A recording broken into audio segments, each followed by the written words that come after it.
अस्सलाम वालेकुम रहमतुल्लाहि वबरकातुहू।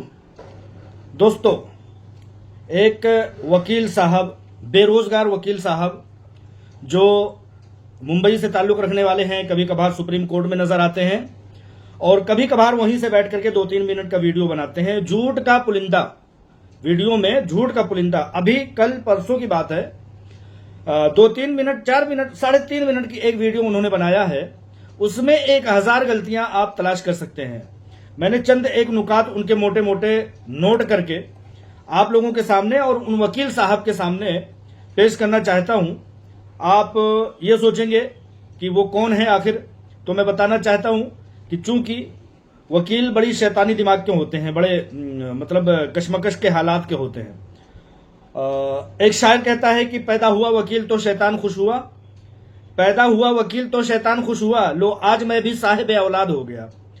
तो इन लोगों से न दोस्ती अच्छी और न दुश्मनी अच्छी। वो कहते हैं ना कि कुत्ता काटे तो भला, कुत्ता काटे तो अच्छा नहीं और चाटे तो अच्छा नहीं, इसलिए ये ऐसी सिफत के लोग होते हैं। खैर, उनका तारुफ के लिए सबसे बड़ी बात मैं ये बता दूं कि हीरा ग्रुप ऑफ कंपनीज के मामले में, हीरा ग्रुप के कजिए में सबसे पहले औरतों से जूता खाने वाला अगर कोई शख्स था तो ये वही वकील था जिसकी मैं बात कर रहा हूं। मरहुमा आपा नरगिस शेख साहिबा, अल्लाह तबारक व तआला उनको जन्नतुल फिरदौस अता फरमाए।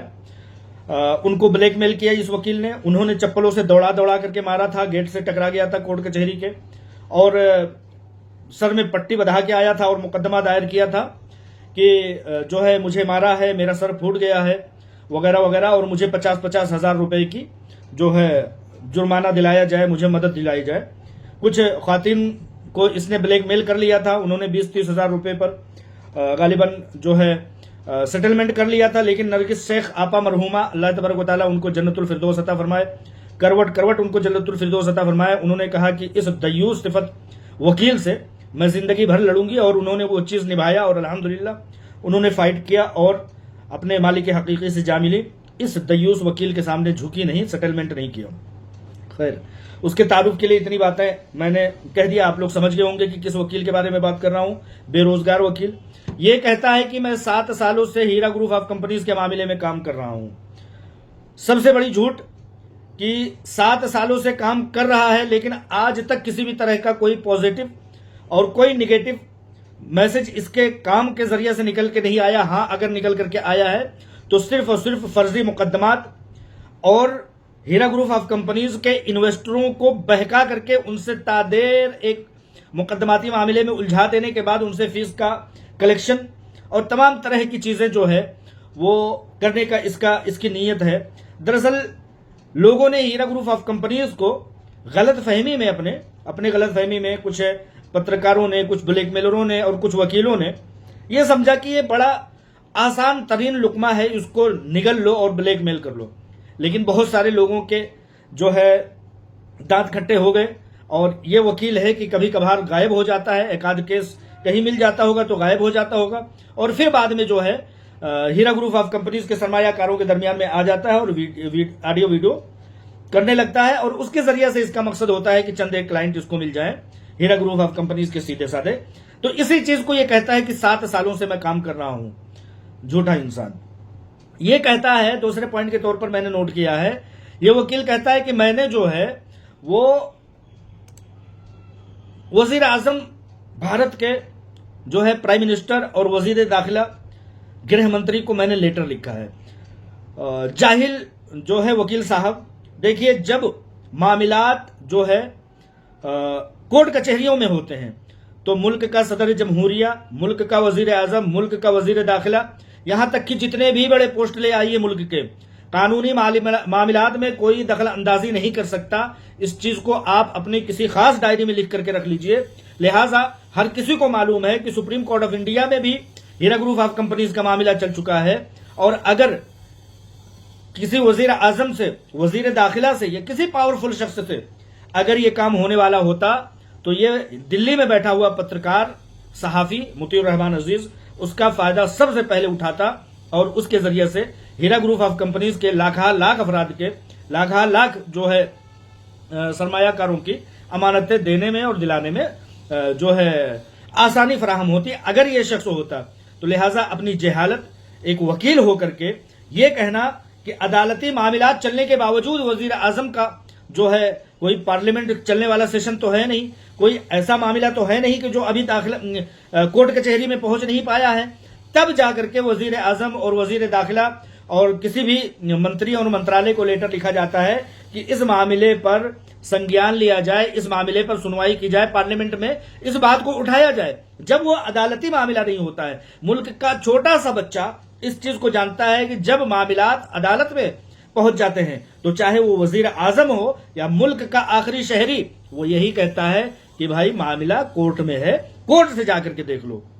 लिहाजा इन जाहिल वकील साहब को मैं इतना बता देना चाहता हूं कि हीरा ग्रुप ऑफ कंपनीज के सरमायाकारों को तुम भोला भाला समझ करके, आसान निवाला समझ करके उनको अपना क्लाइंट बनाना चाहते हो, उनको अपना जो है लुकमा बनाना चाहते हो, चिकनी चपड़ी बातें करके, फला फला फाइल नंबर और इंग्लिश में 2-4 लफ्ज बोल करके। तो ऐसा नहीं है। हीरा ग्रुप ऑफ कंपनीज के 99% लोग ये चीज मानते हैं कि हीरा ग्रुप ऑफ कंपनीज ही पैसे देने वाली है, उसी से हमने मामला किया है। हाँ, कोर्ट कचहरियों में लोग गए हैं, वो अपनी परेशानियों की वजह से गए हैं, लेकिन तुम जैसे तिजारत पसंद, तुम जैसे खुदगर्ज वकील के पास जाकर के लोग अपनी जो है तवानाई खराब करने की कोशिश नहीं करेंगे। लोग इतने समझदार हैं। वकील साहब मजीद और कहते हैं अपने 3 मिनट की 3.5 मिनट की वीडियो में कि मैंने लेटर लिखा ज्वाइंट सेक्रेटरी और जो है SFIO को, ईडी को, ठीक है। तो यहां वकील साहब को मैं बताना चाहता हूं कि अगर ये आपकी याददाश्त में कोई खलल है, आपकी याददाश्त में कोई खराबी है, तो मैं याद दहानी करा देना चाहता हूं, या इनके जो क्लाइंट हो इनके साथ उठते बैठते हूं, वकील साहब के दिमाग में बेहतरीन अंदाज में डाल दीजिएगा कि लोअर कोर्ट से लेकर के हाई कोर्ट, हाई कोर्ट से लेकर के सुप्रीम कोर्ट में आज 7 सालों से ईडी, ज्वाइंट सेक्रेटरी, SFIO और CCS और इस तरह की कई एजेंसियां और आपकी तरह से बहुत सारे ब्लैकमेलर वकील आए गए हैं। आज हीरा ग्रुप ऑफ कंपनीज का मामला यह है कि ईडी को ही तमाम मामला सब पे गए, SFIO को तमाम क्लेमेंट को संभालने के लिए कहा गया है। यह चीज बच्चा जानता है, लेकिन वकील साहब इनको लेटर लिख करके क्या साबित करना चाहते हैं? अपनी तवानाई खराब कर रहे हैं, अपना मतलब वक्त का बेहतर इसराफ कर रहे हैं। तो आपका ये वक्त का खराब करना जाया जाएगा। यहां पर जो वकील साहब ये भी कहते हैं कि ईडी अरेस्ट क्यों नहीं करती, और दूसरी तरफ ये कहते हैं कि 120 प्रॉपर्टीज अटैच हुए हैं, ऑक्शन हो रही है। तो भाई मेरे वकील साहब, जब आलमा डॉक्टर नोहरा शेख साहिबा ने 845 दिन तक अपना अरेस्ट दिया है, लोगों ने, एजेंसियों ने उन्हें कैद किया हुआ है, तो अब किसी तरह की अरेस्ट और किसी तरह का मामला नहीं बनता। और इस बात पर तो और भी नहीं बनता कोई अरेस्ट वगैरह, क्योंकि तुम्हारे कौल के बदौलत और तुम्हारी कौल की मुनासिब 120 प्रॉपर्टीज जो है वो ईडी ने अटैच कर रखा है, नीलामी कर रही है, ऑक्शन कर रही है। तो अब वकील साहब आप कहना क्या चाहते हो कि बेसिफत शख्स क्या मुर्दार से अपनी ग़िज़ा तलाश कर रहे हो? बहुत भोंडी हरकत है तुम्हारी। किस तरह के वकील हो, मुर्दार खोर की तरह वकील हो, जो इस तरह के बोसीदा हो चुके मामलात, खत्म इख्तिताम पजीर होने वाले मामलात। एक तरफ तो यह वकील खुद कहता है कि 120 प्रॉपर्टी को ईडी ने अटैच किया हुआ है और ऑक्शन कर रही है, दूसरी तरफ यह कह रहा है कि कहीं ना कहीं ईडी को गुमराह किया जा रहा है। बचकानी हरकतें बंद करो वकील साहब, थोड़ा सा सीरियसली। अगर तुम फ्रॉडी वकील नहीं होते तो 2-4 कम से कम जो है केसेस तुम्हारे पास होते और तुम्हें ये सब भोंडी हरकतें करने की जरूरत नहीं पड़ती। लोग पूछते हैं कि मैं इसमें पर्सनल इंटरेस्ट क्यों ले रहा हूं। लोग भी समझते हैं, वकील साहब ने जवाब भी दे दिया। वकील साहब अपनी इसी उसमें कहते हैं कि लोग पूछते हैं कि तुम्हारा पर्सनल इंटरेस्ट इतना क्यों है। तो वकील साहब दरअसल नहीं बता सके, मैं बता देना चाहता हूं। वकील साहब की लोग जो पूछते हैं उनको बता देना चाहता हूं, वकील साहब को भी बता देना चाहता हूं, उनकी माफी ज़मीर की बात को बता देना चाहता हूं कि वकील साहब का पर्सनल इंटरेस्ट इस बीच में दलाली है, दलाली, बेरोजगारी है, बेगारी है, काम चोरी है, ब्लैकमेलिंग है, नाअहली है, जहालत है, शॉर्टकट ब्लैकमेल करके पैसा कमाने की होड़ है, और सबसे बड़ी बात यह है कि सस्ती शोहरत है। काम होता है इनके पास तो ये सब हरकतें नहीं करते। मैं फिर से कह दे रहा हूं कि वकील साहब का पर्सनल इंटरेस्ट यह है दलाली, बेरोजगारी, बेगारी, काम चोरी, ब्लैकमेलिंग, नाअहली, जहालत, शॉर्टकट पैसा कमाने की होड़ और सस्ती शोहरत। वकील साहब का पर्सनल इंटरेस्ट इसमें ये है, वरना मामलात सारे के सारे चल रहे हैं, लेकिन फिर भी वकील साहब बदबूदार ग़िज़ा पाने की तलाश में लगे हुए हैं। वकील साहब की मज़ाक़ा खेद बात देखिए, वकील साहब के पास जॉब नहीं है, हर शख्स जानता है इन वकील साहब के पास ब्लैकमेल है। वकील साहब वो कहते हैं कि 1 से 1.5 लाख लोगों को मैंने कंप्लेन कराया। कैसा मज़ाक़ा खेज बात है भाई। देखिए, इतना बड़ा हास्य का पात्र बनने वाली ये बात कि 1 से 1.5 लाख लोगों को इन्होंने जो है क्लेमेंट करवाया है, जबकि SFIO खुद कह रही है कि अभी तक मेरे पास जितने लोग आए हैं वो सिर्फ और सिर्फ 12,000 पब्लिक है। और ये वकील साहब कह रहे हैं कि 1 से 1.5 लाख लोगों को मैंने जो है वहां पहुंचाया। अगर 1 से 1.5 लाख लोग तुम्हारे साथ होते ना वकील साहब, या मैं लोगों से कहना चाहता हूं कि इन वकील साहब के पास अगर 1 से 1.5 लाख लोग होते, पहली बात तो 1 से 1.5 लाख में कितनी दुहाइयां होती हैं, कितनी गिनतियां होती हैं, कितने जीरो होते, वकील साहब को नहीं पता होगा, इतने बड़े जाहिल शख्स हैं ये, क्योंकि काम तो करते नहीं ब्लैकमेलिंग के जरिए से। जब उन खातिन को फंसाया इन्होंने, जो हीरा ग्रुप ऑफ कंपनीज की खातिन ने दौड़ाया था इन्हें और कुत्ते की तरह से चप्पल फेंक फेंक मारा था इनको, तो जो है इन्होंने उन खातिन से 50-50 हजार रुपए लेकर के सेटलमेंट किया है। अब इनकी अहलियत और इनकी नाअहली और जहालत और इनकी जो है दलाली, इसी बात से समझ सकते हैं कि मजबूर खातिन जो अपने पैसों के लिए पहले से ही लड़ मर रही है, बेचारी मुहताज हैं, गरीब हैं, बेवा हैं, यतीम है, बहुत सारे ऐसे हैं, उनसे इन्होंने 50-50 हजार रुपए लेकर के अपने जो है जहन्नम नुमा पेट को भरा है। तो ये कहते हैं कि 1 से 1.5 लाख लोग इनके पास पहुंचे हैं और इन्होंने SFIO में और EOW में इन्होंने क्लेम करवाया हो, जबकि SFIO खुद कहती है कि कुल 12,000 पब्लिक पहुंची है इनके पास। 600 करोड़ रुपए, 640 करोड़ रुपए के कुल क्लेमेंट पहुंचे हैं, जिसमें मैंने बताया था कि एक एक शख्स जो है 3-3 बार, 4-4 बार वहां पर पहुंचा हुआ है SFIO में, और उसको शार्ट करने की और उसको जो है मतलब शॉर्ट लिस्टेड करने की जरूरत है। यहाँ वकील साहब को आईना दिखाते हुए और तमाम हीरा ग्रुप ऑफ कंपनीज के लोगों को असलियत बताते हुए मैं कहना चाहता हूँ, हकीकत बताते हुए कहना चाहता हूँ, आप लोग देखिए इस तरह के ब्लैकमेलरों को, ये वकील ब्लैकमेलर, मेंबर पार्लियामेंट ब्लैकमेलर, पिछले दिनों इम्तियाज जलील औरंगाबाद से आने वाला पार्लियामेंट में खड़े होकर के कहा था 50,000 करोड़, कितना 50,000 करोड़, और अदालत 50,000 करोड़ का मामला है उसने कहा था। उस नाअहल, नाहंजार और बदतमीज मेंबर पार्लियामेंट ने कहा था कि 50,000 करोड़ का मामला है, जबकि ईडी ने, SFIO ने और सुप्रीम कोर्ट ने और अदालतों ने तमाम मामला करके बता दिया था कि 5,600 करोड़ का मामला है, 5,600 करोड़ का मामला है। इन दोनों चीजों को एक कॉम्बिनेशन के दायरे में ले आकर के मैं कहना चाहता हूं कि अगर हम मोटा मोटा 1,72,000 लोग कहते हैं कि हीरा ग्रुप ऑफ कंपनीज में सरमायाकार है, मैं कहता हूं कि 1,50,000 लोगों को मान लिया जाए कि वो सरमायाकार हैं, 1,50,000 अफराद, उनके उन पैसों को काउंट किया जाए जो सुप्रीम कोर्ट ने कहा है कि 5,600 करोड़ का मामला है। तो इनको जब डिवाइड किया जाता है एक एक शख्स पर, तो आता है 3,73,333 रुपए एक शख्स के ऊपर आता है। तो पता लगा कि 1.5 लाख लोगों का 5,600 करोड़ रुपए से तकसीम करने से पता लगता है कि 3,73,333 रुपए एक शख्स के मामलात पड़ते हैं, जबकि यहां पर कुछ लोग 10 लाख रुपए के भी हैं, कुछ 20 लाख के भी, कुछ 30, कुछ 40 और कुछ 50 लाख रुपए के सरमायाकार भी हैं। तो पता लगा कि 1.5 लाख लोग भी नहीं है हीरा ग्रुप ऑफ कंपनीज के सरमायाकार, बहुत कम है। उनके तादाद का मुकम्मल अहाता अभी पता नहीं है, ये कौल और मकूला है।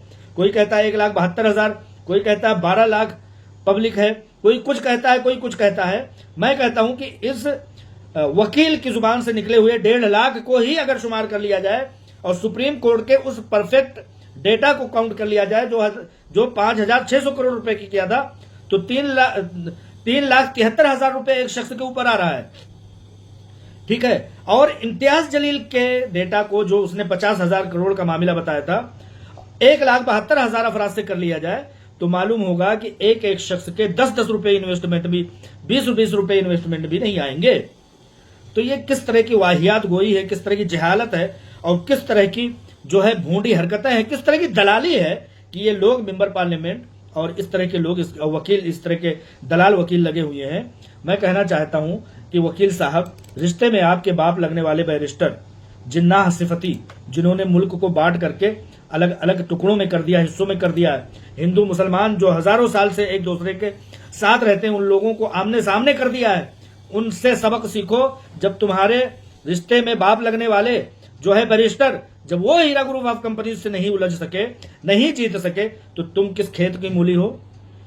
इसीलिए मैं कहता हूं कि बेटा मर गया अंधेरे में और जो है बाप मर गया अंधेरे में और बेटे का नाम पावर हाउस। बैरिस्टर हार रहा है हीरा ग्रुप ऑफ कंपनी से और ये छोटे मोटे मेढक जो है वो आगे फुद फुद कर रहे हैं, फुदक रहे हैं और कह रहे हैं कि जो है हमने ये कर दिया, वो कर दिया, इतने सालों से हमने काम किया, 1.5 लाख लोगों का इन्होंने जो है क्लेम करवा दिया। इस तरह की चीजें हैं और ये कहते हैं कि देश, सबसे बड़ी मजाका खेज बात यह है, जिस शख्स को जो है एक क्लाइंट न मिल रहा हो वो कहता है कि देश के प्रधानमंत्री से और गृह मंत्री से, वजीर आजम से और वजीर दाखिला से ये अपॉइंटमेंट मांग रहे हैं और उनके सामने सारी बातें रखेंगे। मैं यहां पर चैलेंज देता हूं वकील साहब, जिस दिन ना तुम वजीर आजम से मीटिंग अपॉइंटमेंट पा जाते हो, ले लेते हो, उस दिन मैं सारी चीजों को छोड़ करके अकेला तनह तनहा खामोश बैठ जाऊंगा। तुम्हारी औकात नहीं है कि वजीर आजम क्या, एक मेंबर पार्लियामेंट से तुम अपॉइंटमेंट लेकर के तुम मीटिंग करके दिखाओ, मैं तुम्हारा कायल हो जाऊंगा। तुम वजीर आजम का नाम कैसे लेते हो, बेरोजगार वकील, दलाल वकील। हाँ, इस तरह से हीरा ग्रुप ऑफ कंपनीज को आसान निवाला समझ रखा है तुम लोगों ने। कोई भी आया और कुछ भी बोल करके चला जाएगा, किसी को समझ में नहीं आएगी। 1.5 लाख लोगों का इन्होंने क्लेम करवाया, कैसी झूठी बातें हैं। इन सब चीजों के कंडम के लिए, इन सब चीजों की मजम्मत के लिए जो है हबीब जालिब का एक शेर बहुत ज्यादा फिट बैठता है। उस शेर को मैं सुना करके अपनी बात खत्म करता हूं। दीप जिसका मोहल्लात में ही जले, चंद लोगों की खुशियों को लेकर चले, वो जो साए में हर मसलहत के पले, ऐसे दस्तूर को सुबह बेनूर को मैं नहीं मानता, मैं नहीं जानता। मैं भी खायफ नहीं तख्तेदार से, मैं भी मंसूर हूं कह दो अगयार से, क्यों डराते हो जिंदा की दीवार से। वकील साहब कहते हैं कि इनको कैद कराओ। अरे तुम कैद और बंद की उनको धोस दो। वकील साहब जो इन चीजों से डरते हो, हम आबा व अजदाद से ही जेलों में रहने वाले फ्रीडम फाइटर यानी कि मुजाहिदे आजादी, जिन्होंने देश को आजाद करने के लिए जंग लड़ी, जिन्होंने आजाद करने के लिए अपनी जानें कुर्बान की, उन लोगों के खानदान से हम ताल्लुक रखने वाले हैं। तुम क्या डराते हो जिंदा के दीवार से। जुल्म की बात को, जहल की रात को मैं नहीं मानता, मैं नहीं जानता। फूल शाखों पे खिलने लगे तुम कहो, तुम कहते हो कि 1.5 लाख लोगों को जो है हमने जो है क्लेम करवाया। फूल शाखों पे खिलने लगे तुम कहो, जाम रिंदों को मिलने लगे तुम कहो, चाक सीनों के सिलने लगे तुम कहो। इस खुले झूठ को, जहन की लूट को मैं नहीं मानता, मैं नहीं जानता। तुमने लूटा है सदियों हमारा सुकून, तुम जैसे दयूस लोगों ने तुमने लूटा है सदियों हमारा सुकून। अब ना हम पर चलेगा तुम्हारा फुसूं। तुम्हारी मक्कारी, अयारी, गद्दारी हम पर नहीं चलने वाला है। अब ना हम पर चलेगा तुम्हारा फुसूं। चारागर दर्दमंदों को बनने लगे, चारागर दर्दमंदों को बनते हो तुम नहीं चारागर कोई माने मगर। तुम कम से कम हमदर्द तो नहीं हो, तुम गिद्ध हो। तुम सिर्फ और सिर्फ लाशों से अपनी ग़िज़ा तलाश करते हो, परेशान इन्वेस्टरों से अपनी वकालत की, अपने खर्च की फीस निकालना चाहते हो। तुम गिद्ध सिफत शख्स हो। हीरा ग्रुप ऑफ कंपनीज का मामला सिमटते सिमटते सुप्रीम कोर्ट से लेकर के अब जो है ऑक्शन के मामले पर आ गया। अब जो है ईडी से एसएफआईओ में सिमट जाने वाला है। और तुम जो है, तुम नहीं चारागर कोई माने मगर। तुम कम से कम खैर ख्वाह तो नहीं हो। मैं नहीं मानता, मैं नहीं जानता।